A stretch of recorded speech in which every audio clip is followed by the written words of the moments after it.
Okay, so thank you very much for doing this.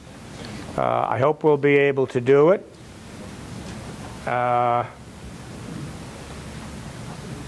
So I've put this back up, and some of you may have seen, those of you who read the journal, may have seen a couple of articles over the past week on this whole situation, and I thought I would just make a couple of additional comments and then we'll move away from this. First, Polygram does not accept bets from U.S. residents. If I said differently earlier, then I misspoke. However, this organization is actually based in New York.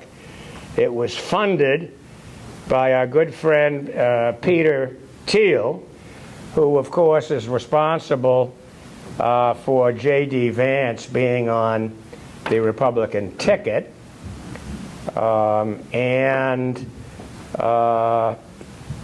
They put up in 2020, I think, he and a number of other crypto folks put up $100 million basically to start this fund. And I also learned a couple of other interesting things about this. There are apparently a couple of 100,000 users currently. According to statistics that the company released, only 12% have made a profit. So that's not a great number, but that will give you an idea as to what those odds might be.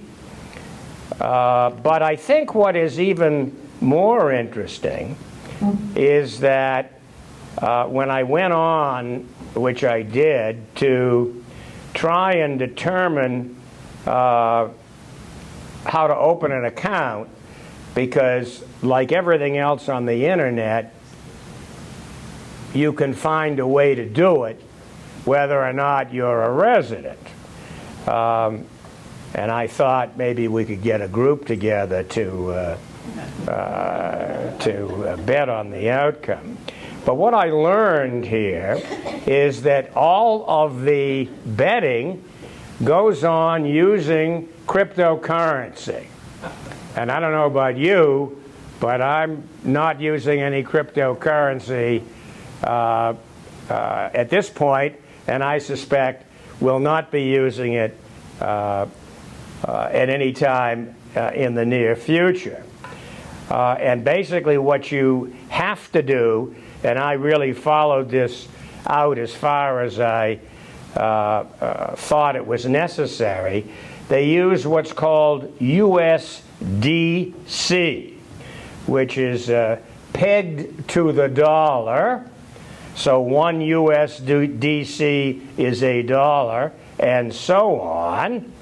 But you first have to establish, and these are terms that didn't mean a lot to me, you first have to establish a crypto wallet, and then you have to get what's called a MetaMask, M-A-S-K, and then you need to move the money from the MetaMask to the crypto wallet, and then you get what's called crypto, well, apparently USDC is what's known as a crypto stable coin. Anyway, by the time I got through reading all of this, I knew this was not for me. But I think that some of you may be interested in looking at this. It's much easier, I think, if you care to kind of pursue this activity, to go to Kalshi, KALSHI, which is a U.S.-based operation. And according to the CEO, Kalshi has been doubling their hits every day. So you don't need too many days to get up to a huge number of hits. And at the moment, the last bet on Kalshi was 56 for Trump and 44 for Harris. So those odds are slightly different. Anyway, so much for that. There's also some speculation, I think I mentioned this the last time we talked about this, that there are a couple of very big accounts on Polygram, $30, $40, $50 million, and the people who are outside the company are unable to tell whether that's a single account or a number of accounts, but there are questions about how these odds were set, how they're moved, and it will be interesting to see what happens as we get even closer to the election. So the question of the morning, yes? Say, Maynard, I've never run a bookie operation. Well, I'm sorry about that, Dan. I'm sure a man of your integrity would be. I always wondered how they set the odds. How what? How do they set them? If I run a bookie operation out of my living room with a horse racetrack around the corner, how do I set the odds? I've always wondered about that because that's really critical. Well, I think maybe you and I should have an adult beverage to talk about that. If you're looking for a silent partner. So the question of the day, I think, is, are you better off now than you were 4 years ago? I mean, that's the way Trump is opening virtually every one of his events. Are you better off now than you were 4 years ago? And everybody screams and hollers, no. Are these people stupid? Yes. Yes. Are they forgetful? Are they being lulled to sleep by the mainstream media, the Times, among others? They're willfully ignorant. So I wanted to go back to 4 years ago for a moment to just give you some interesting statistics. You know, 4 years ago,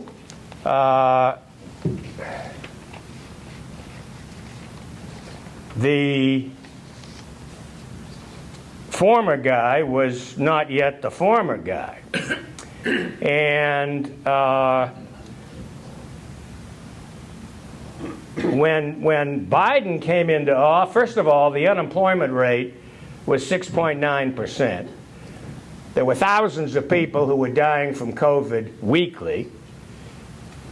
Every year of the Biden administration was superior to 2020, but Biden has really never gotten any credit for that. The U.S. economy has grown by 10% since 2020, which is 3 times the pace of the rest of the G7, the big economies in the world. The mainstream media has willingly advanced the smear that Biden, is old and decrepit, but they have rarely really supported all of the activities which the administration actually delivered. We know, for example, that Biden inherited a stagnant economy. He immediately developed the American Rescue Plan with a razor-thin majority in Congress, a bipartisan infrastructure bill, and a whole series of other things. He delivered the vaccine even after the Trump administration basically sabotaged the entire program after the election results. And I think it's arguable that the first administration, which Biden chaired and ran, was one of the most successful, not only since the war, the big war, but arguably in history.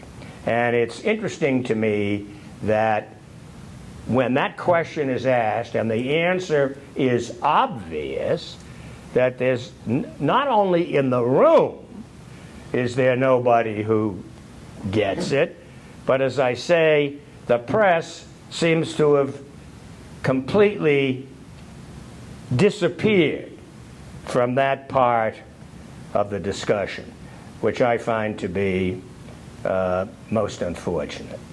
Some of you, I'm sure, may have read the Times coverage of Trump at the Al Smith dinner in New York.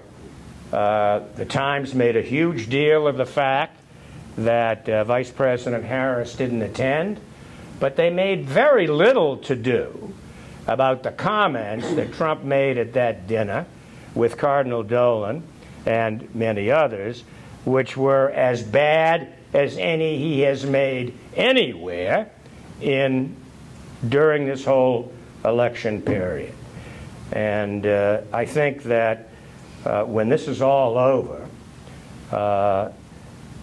the media, the mainstream media, I'm not now talking about what's on the internet, is going to have, I think, a lot to answer for. So in the most recent Emerson poll, Harris has a 1-point lead, national lead, but she leads with Hispanics 61-35, and with blacks 81-12. But Trump's lead with white voters is 60-38. And I went back and grabbed Mike Dukakis had better numbers among white voters against George W. Bush in 1988. Obama, his white voters' support went from 43 against McCain to 39 against Romney. So I think we have here a possible repeat of what we saw in 2016 with Hillary, with the added factor of the race card. I don't know how many of you remember Shirley Chisholm, but in I think it was 1972, after she had been elected to Congress in a most unbelievable way. She was a state assemblywoman in New York from Brooklyn, and she ran against James Farmer. He was the head of CORE. You may remember him. He was a very charismatic guy, very talented, well-spoken, big, very attractive man. And basically everybody wrote her off. Well, what many people outside the black community didn't know was that James Farmer was married to a white woman. And Shirley cleaned his clock in the election. She beat him 3-1. And she went to Congress, and the first thing that happened was she was assigned to the Agriculture Committee. Well, she was from Brooklyn. And as she said, she didn't know one tree from another. And she went to Speaker McCormick. Boy, those are the old days. And she said, I really would appreciate a transfer to another committee. And he said, you got to suck it up and be one of the guys, you know. So she went back, and she thought about it for a couple of days, and she actually stood up on the House floor, which was without prior notice and knowledge, and that was a real no-no then, and basically said to the House, I want a change in my committee status. And sure enough, 3 or 4 days later, she was assigned to the Veterans Committee. And as she famously said, there are a lot more veterans in Brooklyn than there are trees. And she was on the Veterans Committee, but she was sidelined. Not only sidelined, she was basically ignored by everybody in the House. At that time, there were 9 other black representatives, 9 out of 435, and they were all men. She was the first black woman elected to the Congress. And when she went into the cafeteria for the House, there were no indications on any of the tables which table belonged to which state. At that time, the states ate with their delegation.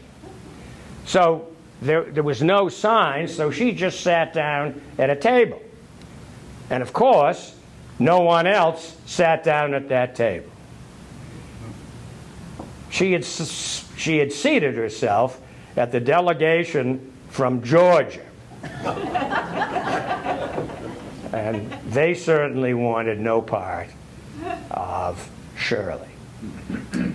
And another time, this is one of the more famous stories about Shirley, the representative from D.C.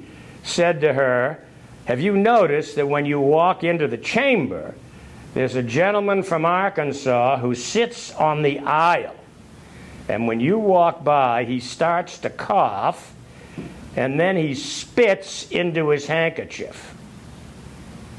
And she said, no, I haven't noticed that. So she then noticed a couple of times that was the case, and she went out and she bought a men's handkerchief, and the next time she walked down the aisle, sure enough, this guy took out his handkerchief, started to cough, and spit in it. And Shirley whipped out her handkerchief, stuck her head down in front of this guy, spit into her handkerchief, and said, good morning, and kept walking. And he never did that again.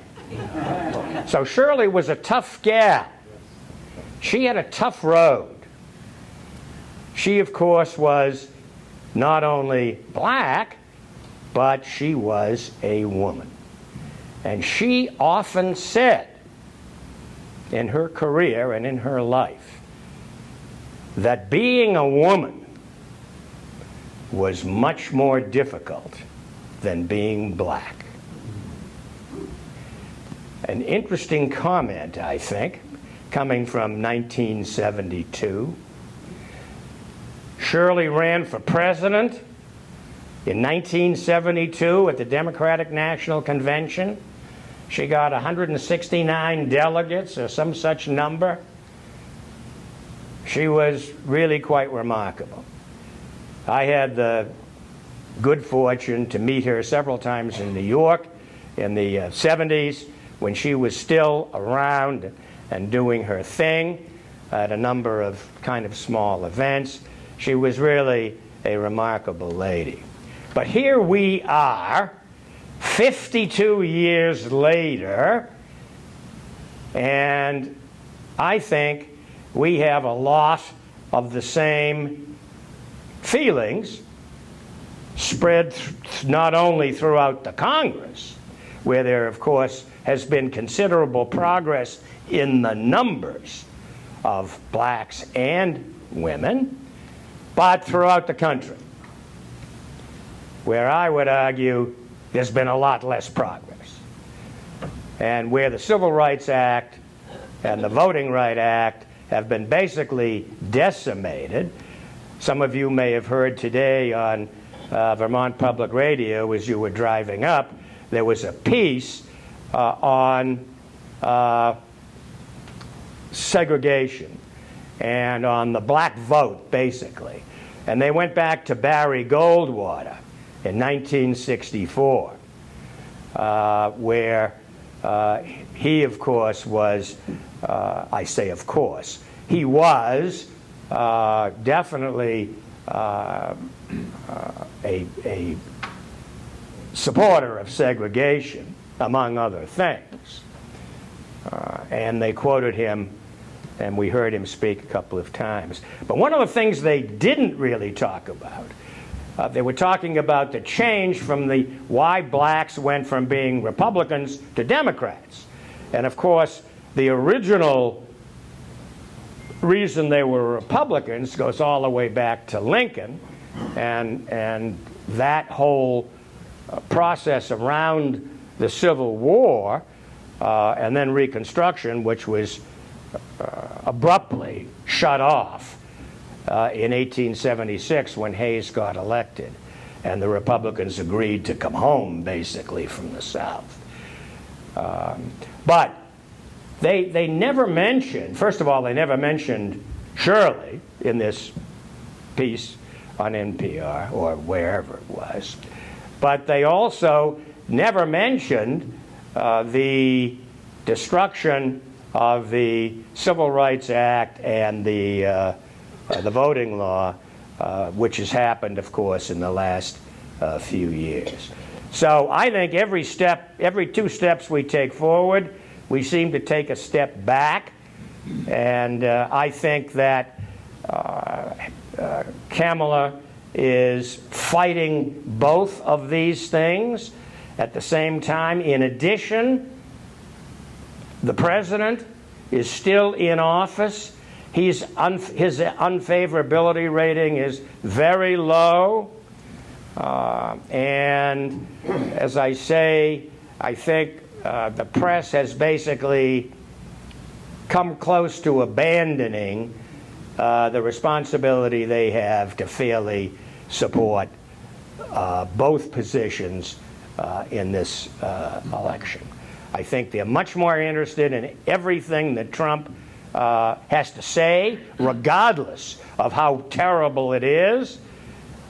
And I think in a couple of weeks, I'm not ready yet to say what I think the end result will be, but I think, let me put it this way, I'm not thrilled with the way things are moving. And the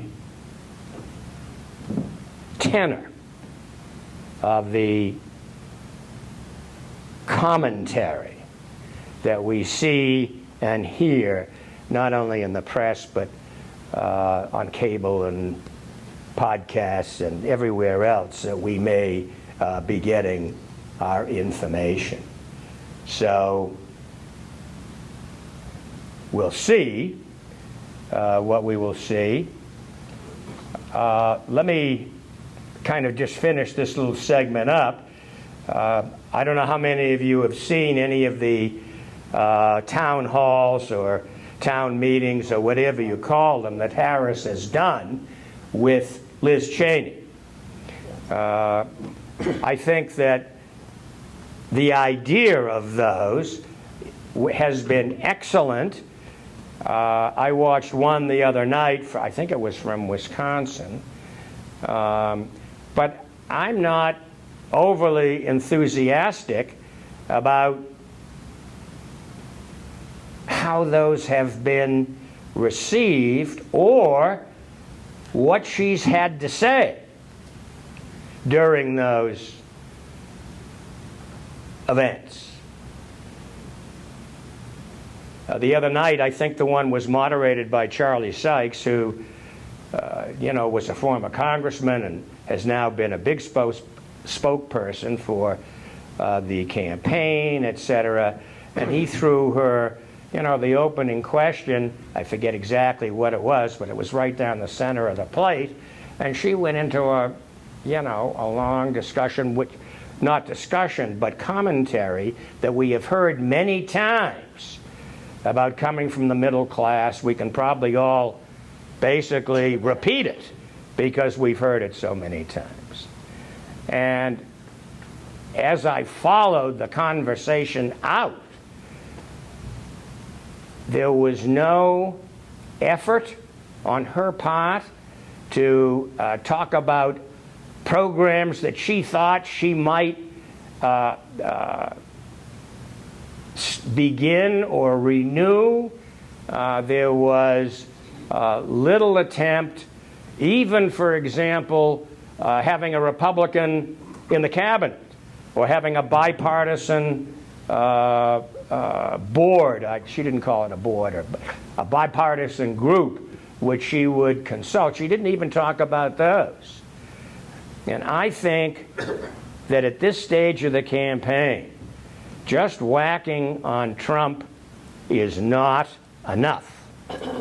First of all, to that audience, those people are either already convinced or ready to be convinced. That's why they're there. Many of them presumably Republicans. But I don't feel that just banging on Donald is enough to push this over the line. I think she needs to have some positive programs, commentary, and I don't see that in the last, haven't seen it yet, in the last 2 weeks of this campaign. Yes, Sven. For those of you who don't know me, my name is Sven Carlin. I've been involved in the stock market my whole life. I don't know if you're following this Donald Trump social media stock, DJT, but the stock went to 67 bucks a share when it was first announced that he was forming this thing. No earnings, no revenues, nothing. It went to a $14 billion market value. And then when Kamala Harris became the presidential nominee of the Democratic Party and did well at the Democratic convention, the stock went from 67 to 12 in about a 3-month period. 12 was in September 24th of this year. And since September 24th, when the Harris honeymoon appeared to end, the stock has gone from 12 to 36 in a straight line. So had you invested in that stock a month ago, you'd have tripled your money, and it's now got a $7 billion market value. The marketplace is clearly betting that Trump wins this election.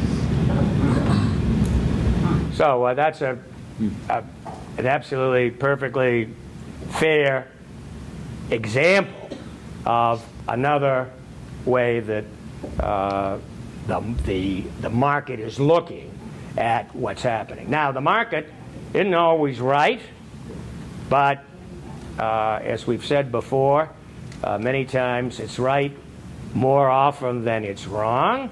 And in any event, it's the way a lot of people are putting their money where their quote-unquote mouth is, I guess.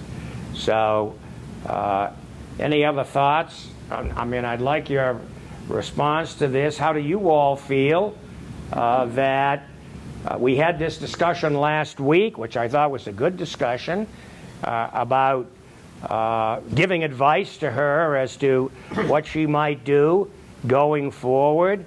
Here we are a week later. I I think one of the things that I remember we talked about was Michelle. Well, I heard this week, that Michelle was going to be out there somewhere. We haven't, I think, heard a date. Certainly Barack is out there. I mean, he's knocking himself out, which I think is a very positive thing. Great. How much impact he's making, I don't know. We will learn more about that. But he certainly is out there.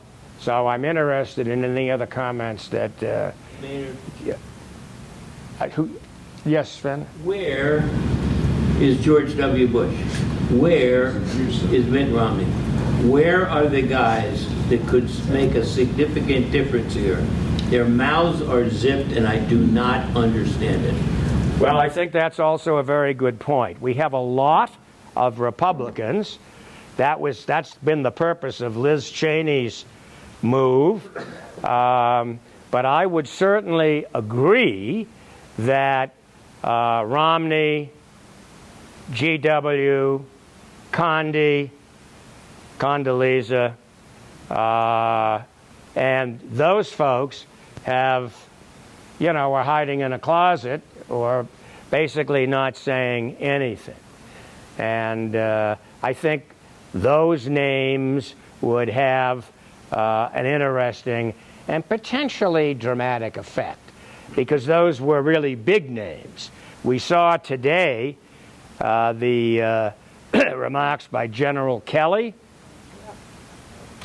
who has been actually quite quiet for a long time, who was the longest serving chief of staff for Trump, a four-star general.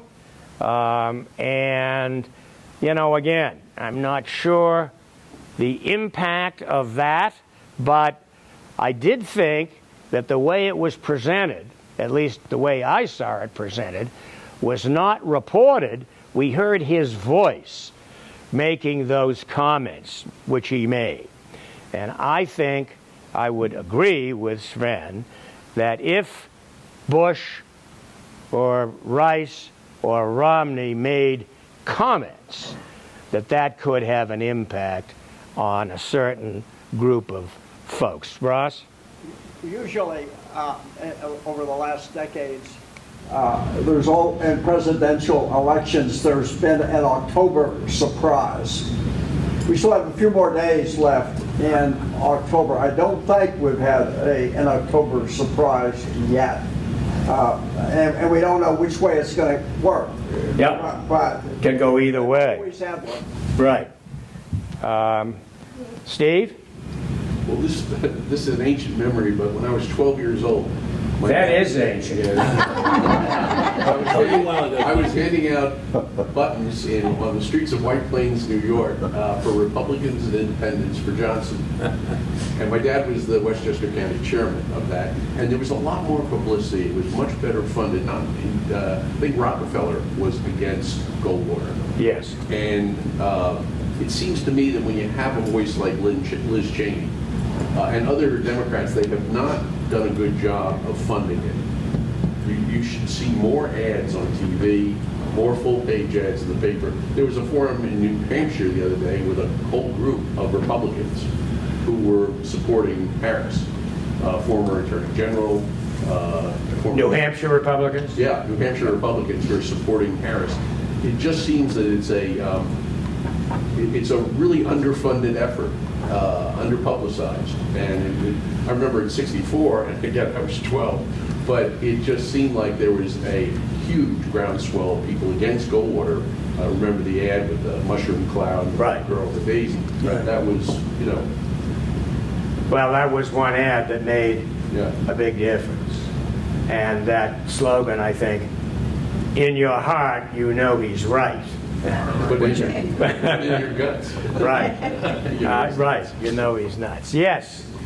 Maynard, I wanted to go back to the stock market issue. Sure. We were using Trump's company as perhaps indicative of the stock market as a whole, but I wonder what the impact will be assuming Trump is elected, as you're kind of steering us toward the worst case scenario, how the stock market will feel if he tries to institute the policies that he's talked about, including kicking immigrants out of the country, imposing the tariffs.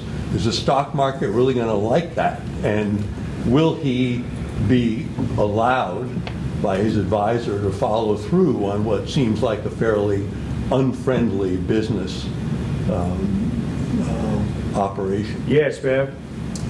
I am really tired of people acting like he is normal, and he is not normal. And I think the media still is trying to treat him like this is a normal candidate. Yeah. And he is not. And so I am not sure. He threatens everybody. So does Romney want to come out against him and feel his wrath? So basically, he is holding everybody captive. And the media still is trying to be fair and balanced. Tim Walz kind of comes up with a little exaggeration, not even a total lie, and they're picking on him. Trump can't come out with anything that's truthful. That's true. You know, what about the geese? What about, you know, you catch him on anything, and he will not back down. I still cannot believe that the majority of people in this country will vote for him. And it makes me want to move, and you may be depressed today. Yeah. Just thinking about it, you know? I agree. Yeah, it's depressing. I've talked to a number of friends that Louder, please. are Republicans who think that it's just noise, that he'll never do any of these things. It's just plain noise. And they don't believe that he'll ever carry through with anything, which is bullshit. They know he will. So that commentary was that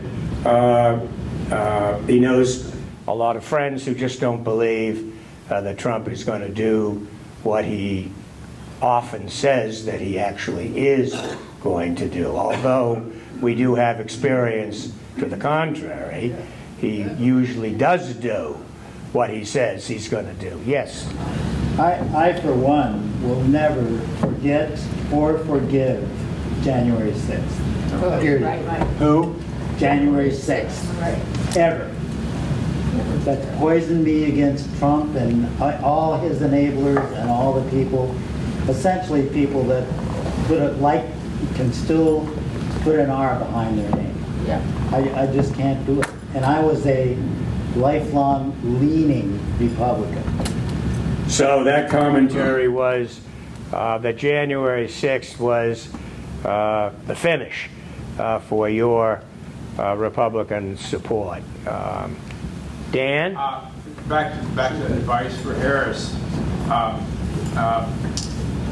It seems to me that she has right now she's having a lot of people help her to speak.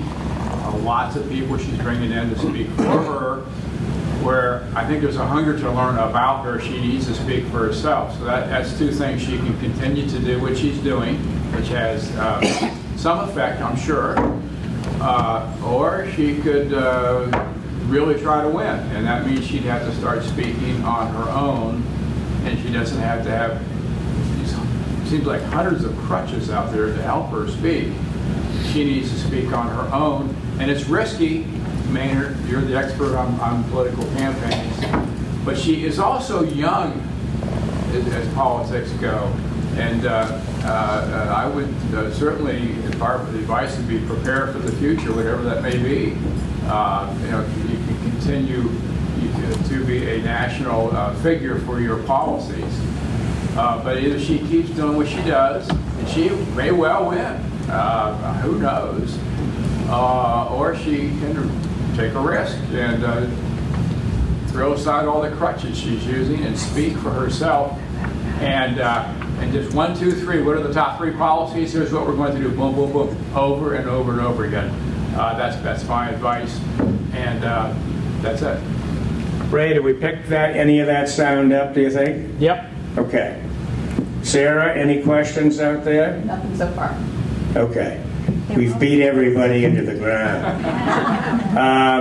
Someone who hasn't chatted before, Martha? One thing I've heard is that Trump is so erratic these days that actually if he wins, we're going to end up with President Vance. The thought that Trump is so erratic that we might end up with President Vance. I mean, I suppose stranger things have already happened. Yes. My question is, what can we do to get all of the media to stop focusing on Trump?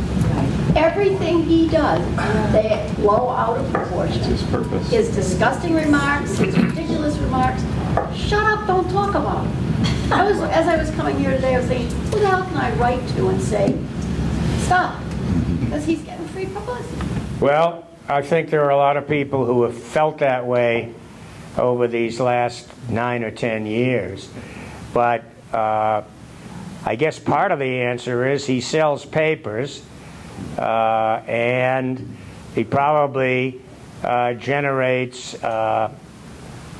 support for various and sundry other things, and even, you know, most people in his own party have supported him. I think I was not shocked, but reminded when Mike Johnson was confronted 2 or 3 days ago about Trump's remarks with regard to poisoning blood and all of that. And Johnson looked right into the camera and said, he didn't say that. And they played the remarks back, and he said, he didn't say that. And then the third time he said, well, he didn't mean that.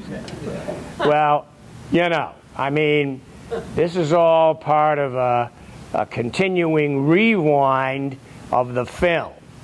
And it's quite remarkable. This isn't working? Okay.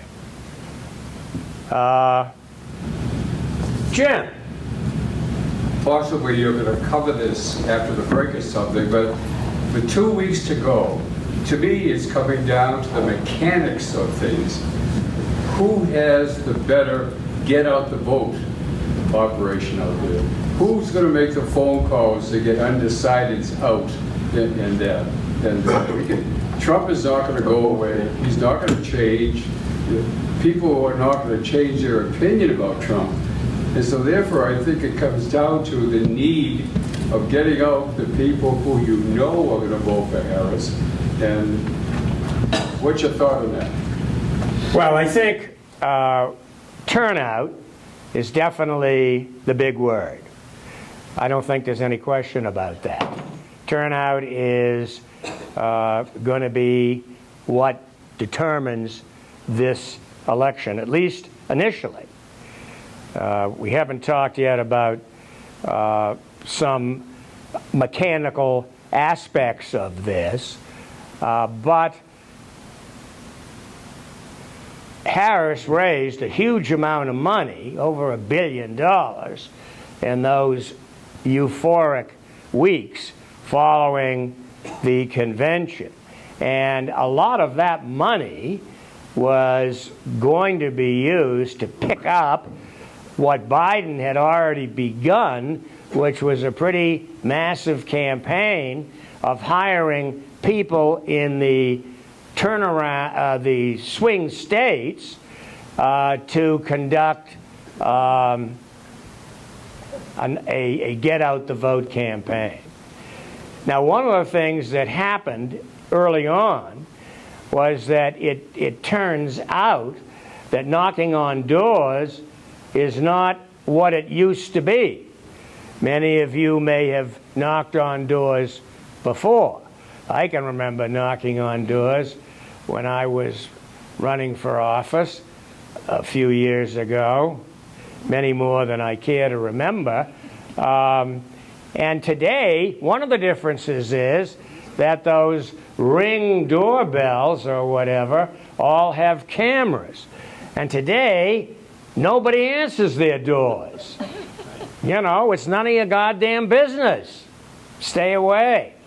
So you're left with, leaving some folders which probably find their way into the wastebasket. So it becomes more difficult. And just pushing that a little further, one of Elon Musk, who we haven't yet mentioned, who I think deserves some mention at some point here, has given at least 80 million that we know of.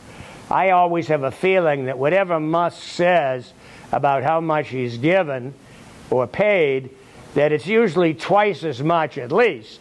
But in any event, he's given at least 80 million that we know of, and a lot of that, much of it, was going to Pennsylvania to generate a door-knocking campaign to get voters out. The big difference, maybe, between the Trump campaign and the Harris campaign was that Trump was hiring people to do this job who were looking for a job. They weren't Republicans, or, in other words, their political proclivity was not a factor.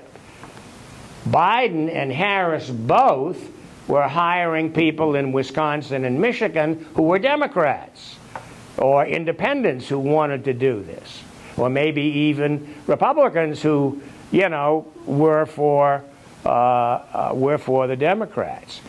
And they were, I don't know what the going rate was in Wisconsin, but I can tell you that knocking on door rates going back historically has not been a way to build your wealth portfolio.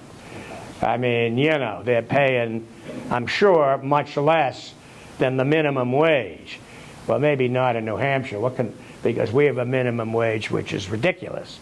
$7.25 an hour. But according to some numbers I saw, the Trump people in Pennsylvania were being paid like $35 an hour.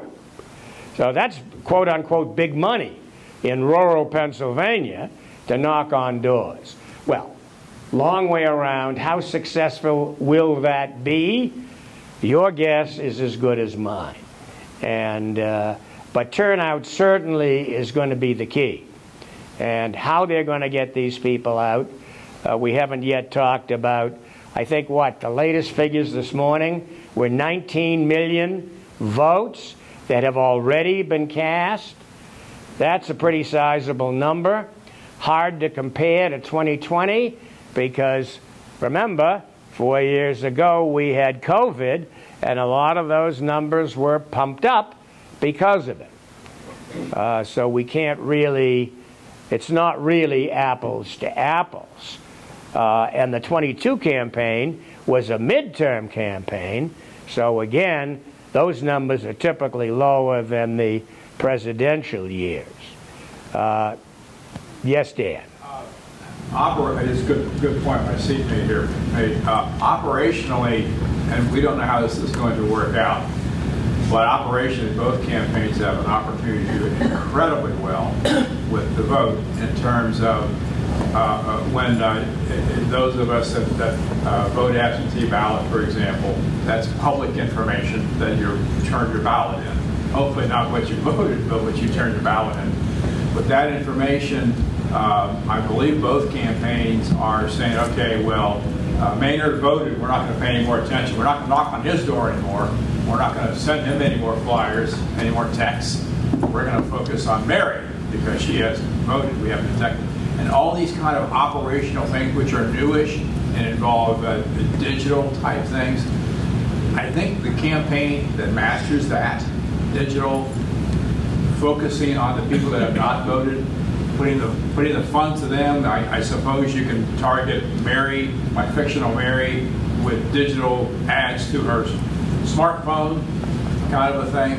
I think that one could possibly be the one that would win. And I don't know who that would be because they're both bragging about the ground game, but I don't really know. Okay, well let's yes. I think the youth vote is absolutely the key here. I was just down in University of Virginia over the weekend. I've got two granddaughters at school at UVA, and both of them and a whole bunch of their sorority sisters are working at the polls to get the vote out, and a vote out among the students at UVA. I don't remember that when I was at Dartmouth or any of my kids or grandkids doing that. So that suggests to me that these young people are feeling that something is about to change if Trump is elected. So following that up, if I might, and then I'll go to you, Ben. Following that up, in Michigan, at the University of Michigan and Michigan State, there are 75,000 students between those two schools. And in February, when they had the Democratic primary, there was a relatively small turnout and a huge number of uncommitted voters in the Democratic primary in Michigan. Now, also in Michigan, as you know, there are like almost 300,000 citizens of Arab descent, mostly Lebanese, Syrian, and then a mixture. Those people have been traditionally Democratic.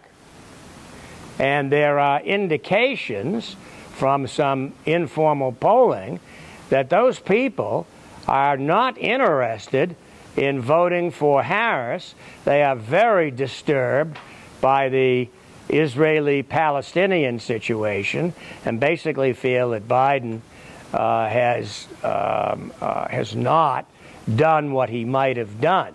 In any event, I think, to get back to the point, young people could make a huge difference. A group of 75,000 young people in Ann Arbor and Lansing could have a huge impact on the votes there. And the vote in Dearborn, which is even bigger, probably 2.5 times that size, that would blow out the election on one side or the other.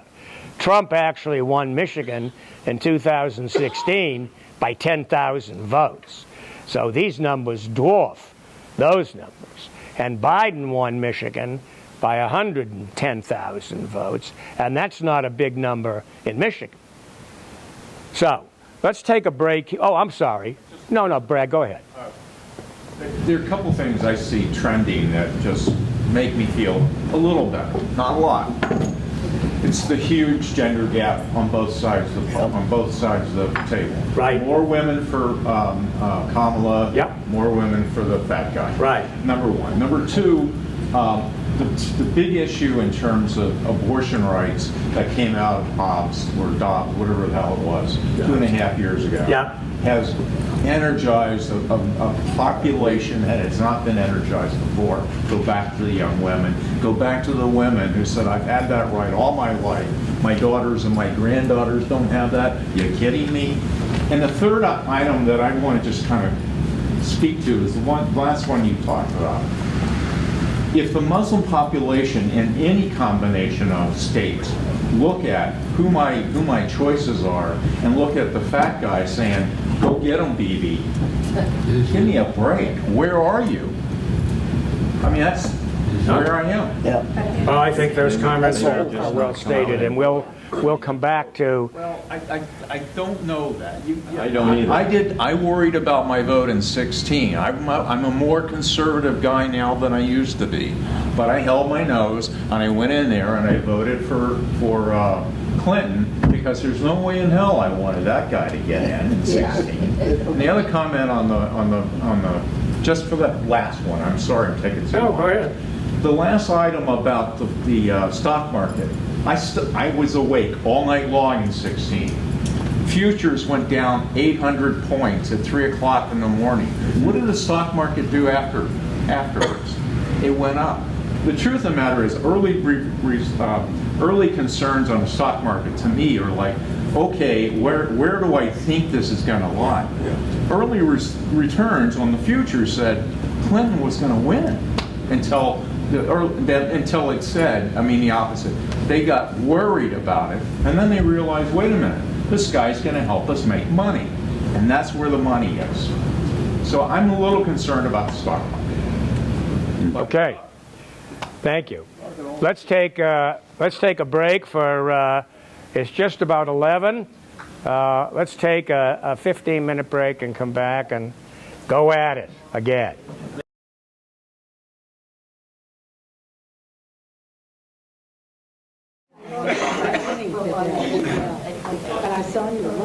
So,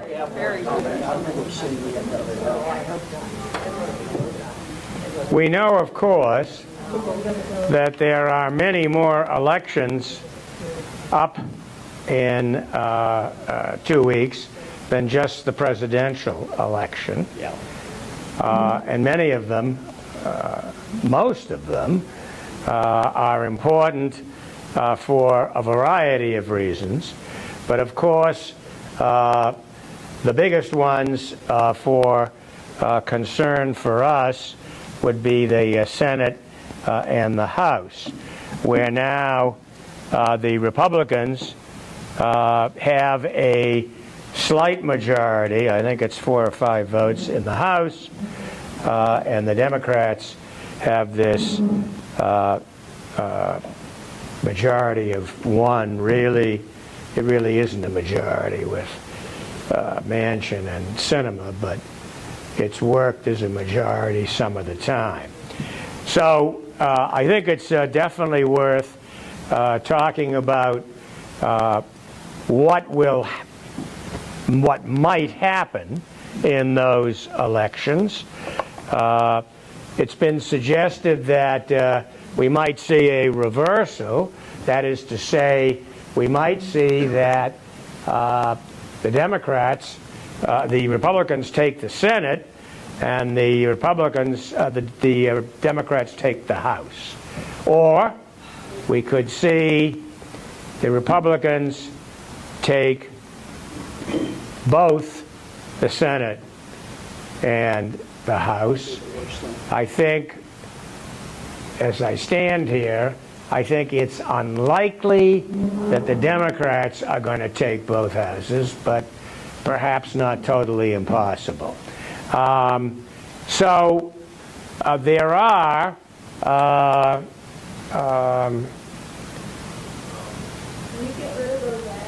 no.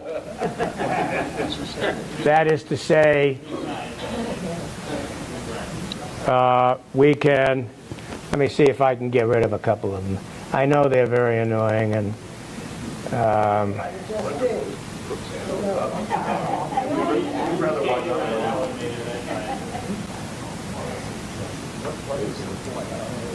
so let me come back here. So this this map shows the current status. There are actually 8 seats. The Democrats are defending. There are 34 seats up for the Senate on this vote in 2 weeks. 23 are being defended by the Democrats, which is a terrible split. But that's the way it is. And there are 8 seats out of those 23 that voted for Trump at least once. 3 states voted for Trump twice: Montana, West Virginia, and Ohio. Now, West Virginia is done. Manchin's leaving. Jim Justice and his dog are going to come into the Senate. And in Montana, it frankly looks like Tester will be defeated. I think he will need a major boost of some kind in order to get back into contention. The other states where there has been, where Trump won at least once, were Arizona, Michigan, Nevada, Pennsylvania, and Wisconsin. And of course, those are all of the swing states, or most of them. So there are a couple of interesting questions that I think we can ask. One is, what impact will the presidential vote have on the senatorial vote? We know that somebody like Sherrod Brown has been able to win a number of times despite seeing Ohio go red. And we know that there are other senators. Tester was able to do it in Montana. But we have in Nevada, and Bob Casey has done it in Pennsylvania. But those races today are basically, the last polls I saw, they're within 1% of one another. And that's basically a toss-up. That's where we are there. So what are the possible outcomes? Well, of course, there are all kinds of outcomes when you have that many states. Will we see a trend? In other words, will there be, if one of the presidential candidates seems to have developed some momentum, will that carry down into the Senate count? And again, historically, in recent years, the ticket splitting between presidential and senatorial candidates is more unusual than it is common.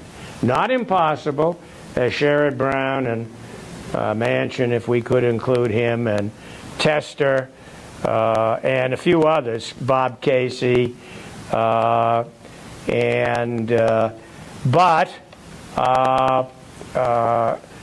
it looks, I would say at the moment, I think the Republicans can win in Arizona with Ruben Gallego. I think that Carrie Lake has probably blown herself up enough times. She still thinks she's the governor of Arizona, and she still actually has suits in progress trying to make her the governor of California, although I did see in the last day or two that she finds herself without any lawyers in those lawsuits. So those suits will be difficult to move forward. The most recent lawyer she's hired on a variety of suits came in from, I think, New Mexico, one of those far western states, and he is not licensed to practice in Arizona. So that the Democratic Senate margin is better than Harris's margin in nearly every race, or at least it has been. So that's kind of interesting, but those margins over the last few weeks seem to have shrunk. And the incumbents, Casey and Brown and what's her name in Wisconsin? Yes, Tammy Baldwin, seem to have slipped. So I think the answer is that we don't know, which of course is always the answer. And if we looked here, we'd see that the two that are highlighted here in ICRU, Montana and Ohio, I think Brown has a much better chance of pulling this off than Tester does. There are a couple of other states that have interesting races, Texas and Florida. Of course, the Texas race with Ted Cruz is interesting. As best I know, everybody hates Ted Cruz, even in Texas. So I think that everybody would be thrilled if Allred, who's quite a remarkable fellow by all accounts, were to win that race. My own guess at this point is I think he'll probably come in maybe a little bit better than Beto did a number of years ago, but not quite enough, which I think is too bad.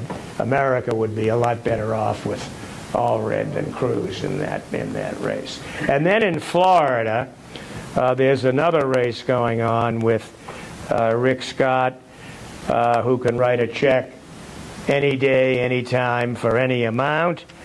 And I expect that he'll hold on there. I don't think we're going to see any changes. I think it's possible that the Democrats, that the Republicans could win 2 or 3 of these races. They certainly, as I say, are going to win West Virginia and likely Montana. I think that they could win in Wisconsin. I think they could win in Michigan. I think the Harris performance there will have an impact. If Harris loses in Michigan, I think that that race might change. All the uncommitted votes in Michigan, and there are a lot of them. The state is roughly a third. And if a significant percentage of those uncommitted votes, which were Democrats, if those folks go over or don't vote, they don't show up, I suppose there's always a possibility they could show up and blank the presidential contest or vote for Jill Stein and then go to the Democratic candidate for the Senate. That's a possibility. But that's a pretty sophisticated move by an average voter. I don't mean to look down on them at all. They're all we got. So, but, you know, to kind of come up with that resolution, I think is a fairly sophisticated one. It might make sense to many people because it would get them off the hook for their feelings about the Israeli-Palestinian thing, get them off the Trump hook, but give them a chance to vote for a senatorial candidate who they thought would most represent them, for example, in the abortion or health care issue. And I certainly would agree with one of the last comments we heard from a class member, which is that, in my view, yes, the economy is critical. And Trump has managed to take the immigration issue and connect it with virtually everything else. But I still think that the abortion issue and the story with women of all ages and many men, but particularly women. There are more women who will be voting. The gender gap is about even between women and men.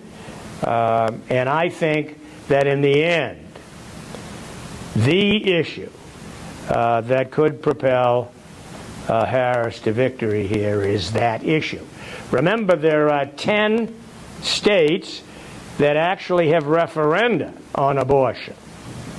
And so we need also to kind of look at those. I might make a couple of comments about some other. So let me talk here about Nevada. Now, Nevada is a very interesting state for a number of reasons. It is a swing state. Jackie Rosen, I think, is the candidate for the Senate there who's running for re-election. But Nevada is a small state, I mean in population. It's diverse, it's working class, it's transient, and there's been an explosive number of registered independents in Nevada. And so that population is now about a third between Republicans, Democrats, and uncommitted or independents. It used to be a blue state, but it seems to have been trending into purple. There's been no Republican vote for president, winning vote, since Bush in 2004. Until 2022, the Democrats had a trifecta in the State House. That means they had the governor, the lieutenant governor, and the attorney general. And they also had both Senate seats and 3 of the 4 House seats. So that, you know, says that's a blue state. But in 2022, Governor Sisolak was the only sitting governor to lose a seat to the Republican Joe Lombardo. And the polling has been very difficult in Nevada. You know, in Nevada, a lot of people work shifts. And some of them work shifts, you know, from midnight to 7 in the morning or 8 in the morning. There's not much polling going on at that hour, those hours. So half of the votes today in Nevada are for people under 35 years old. Half. And a third of them are between 35 and 45. So that's a big chunk of votes for relatively young people. And so this is a grind-out election. How do you reach those people who are working in the casinos or wherever? So Jackie Rosen seems to be hanging on, but again, there's a referendum in Nevada on abortion, and so where these young people vote, how they vote, I think could determine this Senate election as well. So I want to just briefly to segue a bit here. We've talked about, I think we've mentioned this issue of mail-in ballots, and lawsuits that have been brought are being brought. So one in Pennsylvania, I think, is particularly interesting because it's actually still going on. In Pennsylvania, you must return your ballot in 2 different envelopes. The inner one is for secrecy. That's where the ballot goes. But it's the outer envelope that has to be signed and dated. And there are thousands of people who get this wrong. That is to say, they sign the inside envelope, they put the wrong date, they do everything possible to make it difficult. The Pennsylvania Supreme Court has ruled that misdated or undated envelopes will not be counted. That means that there are going to be thousands of ballots not known, completely thrown out. Sometimes the voters forget the inner envelope. They just forget to put the ballot in the envelope. And that requires rejection. but you can cast a provisional ballot on election day. Well, how do you know that you have the right to cast a provisional ballot? And the answer is because the town or city is supposed to notify you. Well, what's the likelihood of that?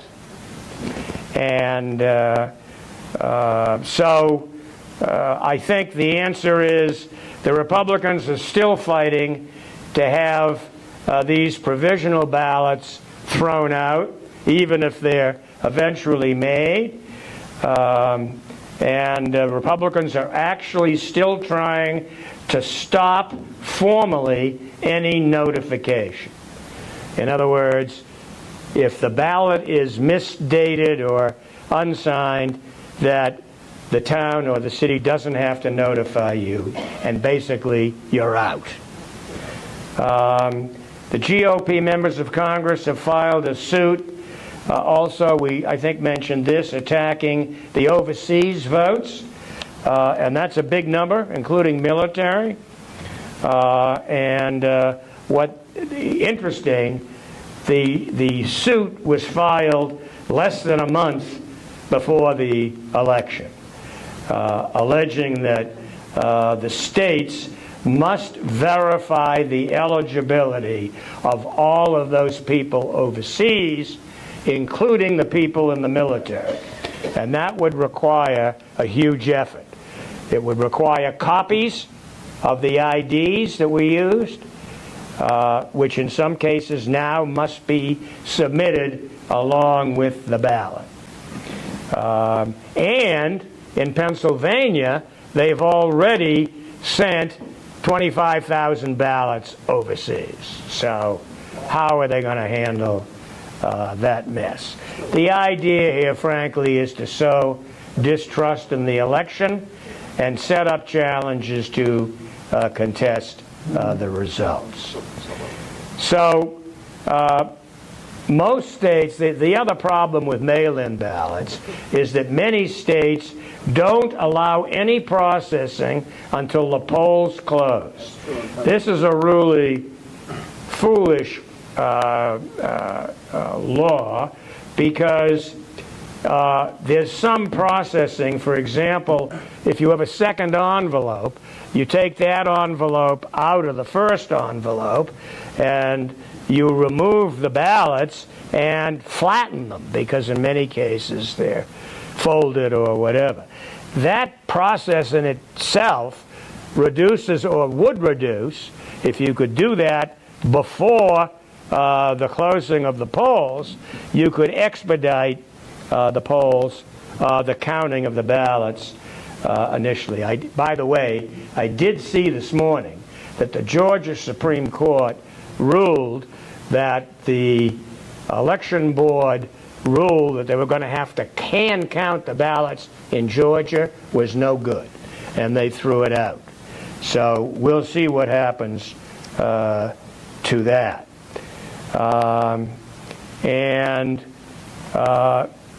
So I had another point I was going to make, and I'm sorry I lost it here. We're talking about, well, it'll come back to me, probably tonight.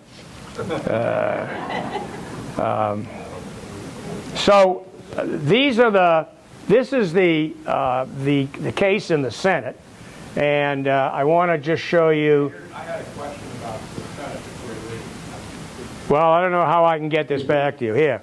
Oh, Lord. No, it's all right. No.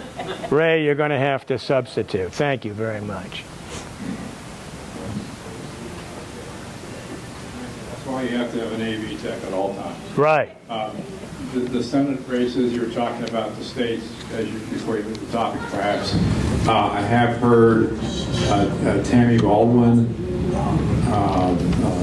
Sherrod Brown, and the fellow in Pennsylvania. Casey. They're now beginning to say, Casey, they're now beginning to say, well, I can work with Trump. You know, I can work with him as president.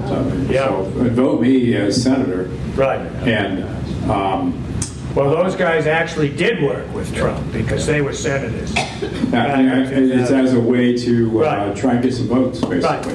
Right. Thank you. Ray, we've got a hand. Well, we've got a hand there.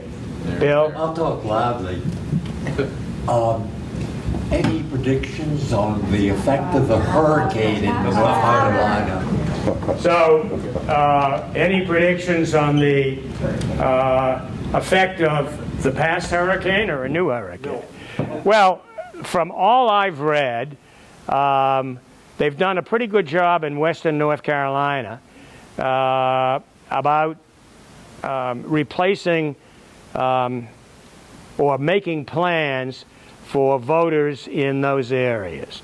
I haven't seen the details, and I don't know whether that means that there won't be any challenges, but that seems to have quieted down, at least temporarily, as a possible problem.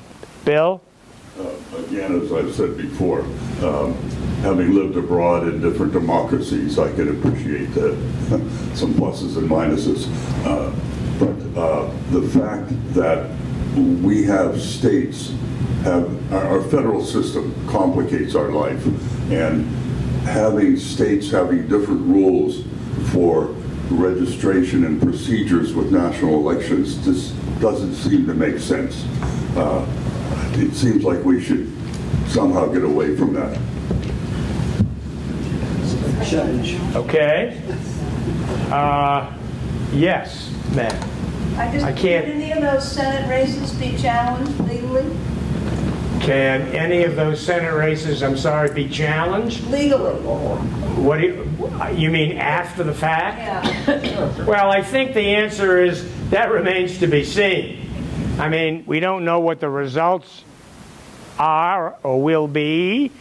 We don't know yet what may or may not happen. So my thought is that if there's a likelihood of a challenge, we'll see a lawsuit.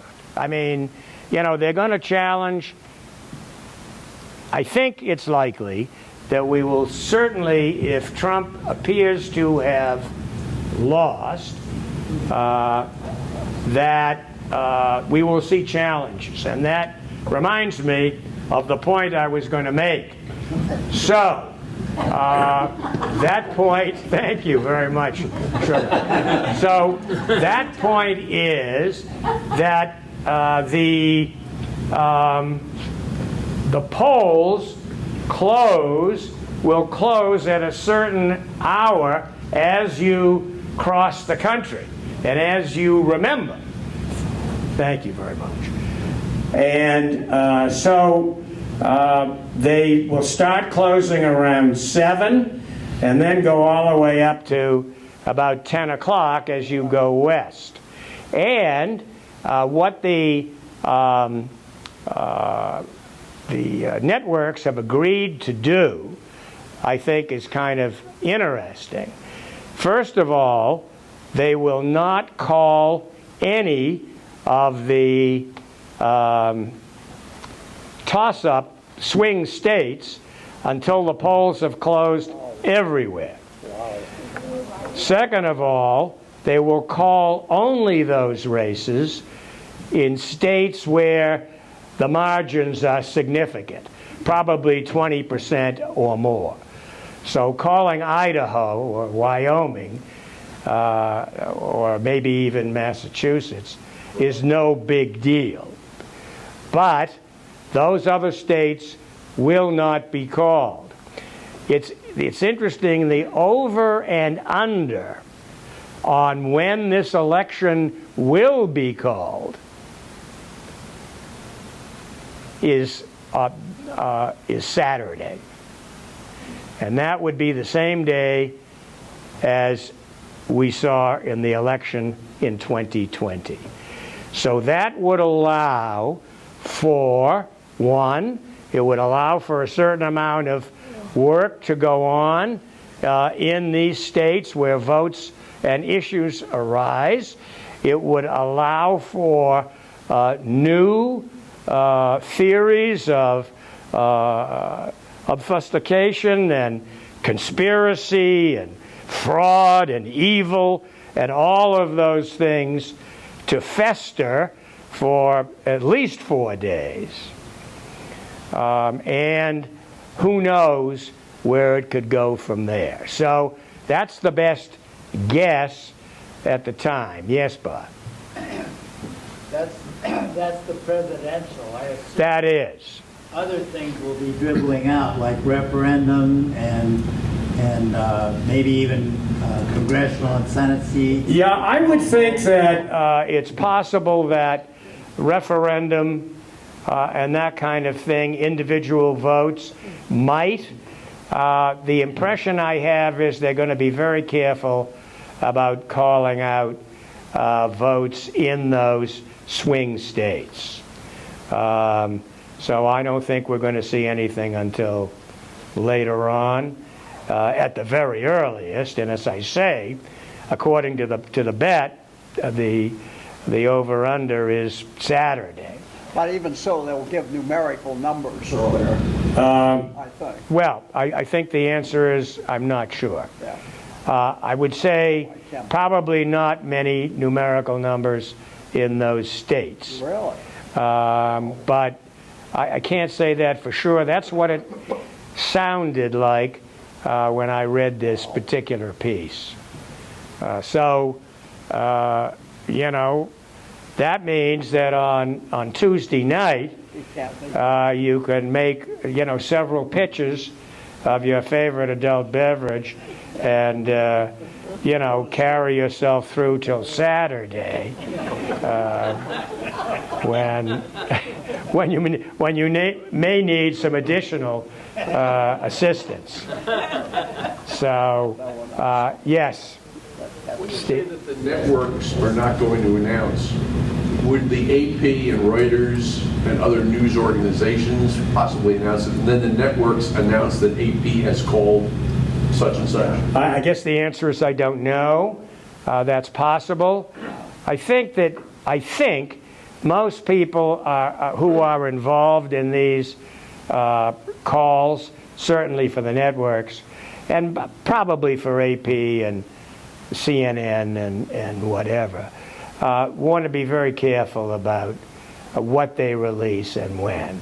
I think, you know, today the idea of being number one in that game is not as important as, maybe it was never important, but it was much easier, you know, 60 years ago to do that.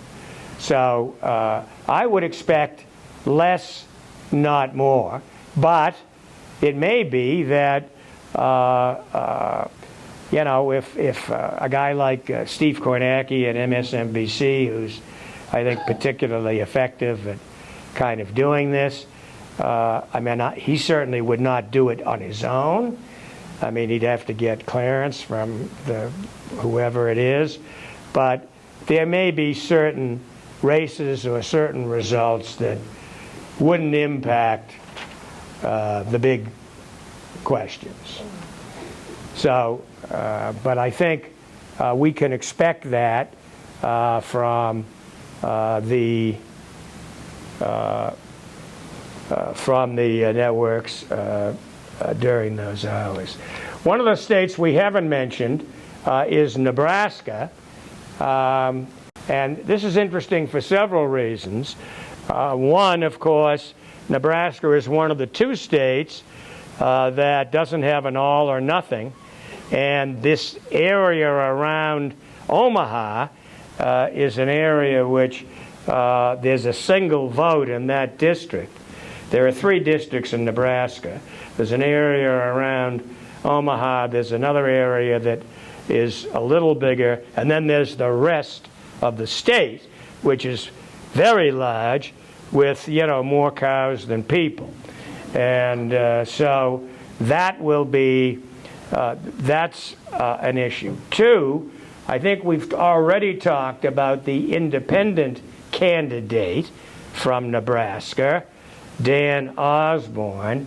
who is neither a Republican nor a Democrat. And Debbie Fisher is the existing Republican senator who didn't think she was going to have any problem here. In fact, the Democrats didn't nominate anybody. Dan Osborne is an independent, a labor guy. He led a successful strike at Kellogg's a couple of years ago in Nebraska, became a local hero, and he's done remarkably well, although the polling is mixed.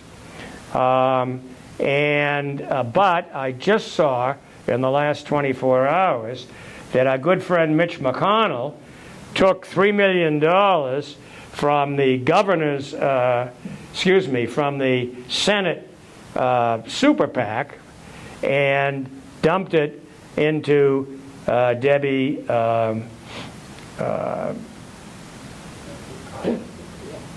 Debbie's race in Nebraska. $3 million may not sound like much, but in Nebraska, that goes a long way. So I don't know what impact that's going to have. But what you should also know is there's another Senate race in Nebraska. And some of you may remember a guy named Ben Sasse. He used to be the senator, one of the two senators from Nebraska, and in 2023 he resigned to become president of a small college, I think in Florida. He's now resigned from that position, and the governor of Nebraska appointed a guy named Pete Ricketts, who used to be the governor of Nebraska, to a term which would end this January. And then this is in effect a special election to replace Ben Sasse. And so what's interesting about Ricketts, I thought, because I hadn't put these things together before, is that Ricketts had been 3 times governor of Nebraska. But perhaps more important than that, he was one of 4 children of their father and mother, who had a considerable fortune. And indeed, the boys, because I think they're all boys, have worked at the company which is, boy, I'm having trouble with these, TD America, and which is a very sizable company. And in 2009, when the boys apparently had nothing else to do, they purchased the Chicago Cubs and Wrigley Field. So this is a family with considerable resources. And I don't know whether we'll hear more from the Rickettses going forward, but nobody has talked about that election. I mean, Ricketts certainly will win the election. But it's the other one that's causing these questions, the one about Dan Osborne. The issue is, if Osborne should get elected, which would be a huge upset, and the race at the Senate is then basically 50-49, or whatever, he could be the key vote. And he's already said that he's not going to caucus either with the Republicans or the Democrats. So who he's going to talk to, I'm not sure. But that certainly would make things interesting in the Senate. So I think we've pretty much done it for the day, unless you have any questions or comments here at the end. The next time we meet will be the last time before the election, as hard as that is to believe. And we will then meet the day after the election, and then 1 week later, when I have no idea what kind of activity the country will be involved in, but it will be interesting to see. So, yes. I'm sorry? If Trump loses, yes. Hopefully when Trump loses, yes. And he files all these lawsuits and loses it at the federal level and appeals it, do you think the Supreme Court will hear this appeal? And if so, will they put their thumb on the results? So the question is, if Trump loses, this is the ultimate question. If Trump loses and he then files lawsuits and loses, in the end, will he appeal to the Supreme Court, and what will the Supreme Court do? So my response to that is, how much time do you have, and how many drinks do you want to have as we discuss it? I mean, we didn't talk about the court today. Actually, we should talk about the court as part of this process, because the court could very well be a part of this process. Indeed, you know, the court came back on October 1st, and the first thing they did was they had a week in which they talked about some things. They issued some orders, and then they went on vacation for 2 weeks. So I don't know what these people are doing, but one of the things they did was they normally would schedule 12 cases for argument for November. They only scheduled 8. So one possible reason is that they're keeping the docket open for what they anticipate to be the possibility of seeing some action come out of the results of the election.